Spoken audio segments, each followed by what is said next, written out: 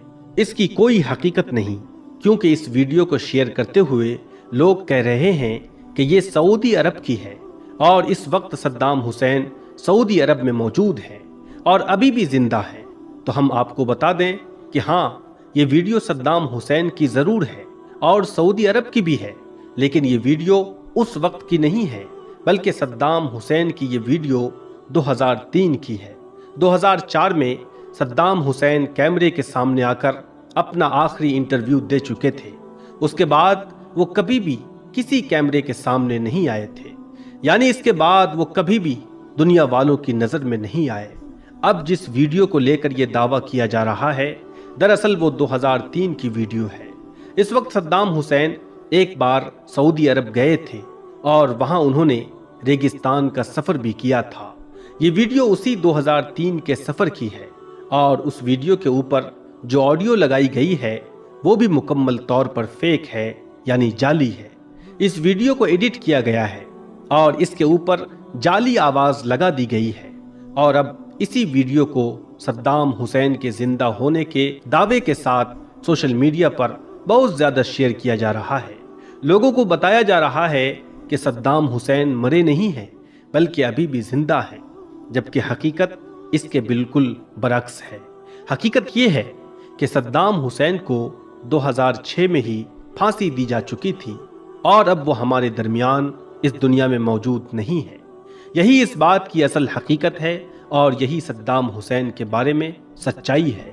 لیکن دوستو، social media آج ایسا پلیٹ فارم بن چکا ہے جہاں لوگ بغیر کچھ سوچے سمجھے ہر بات کو شیئر کر دیتے ہیں۔ لوگ کسی بھی خبر یا ویڈیو کو آنکھیں بند کر کے ایسے ہی آگے بھیج دیتے ہیں جیسے انہوں نے وہ سب کچھ اپنی آنکھوں سے دیکھا ہو۔ خدا را ایسا مت کیا کریں۔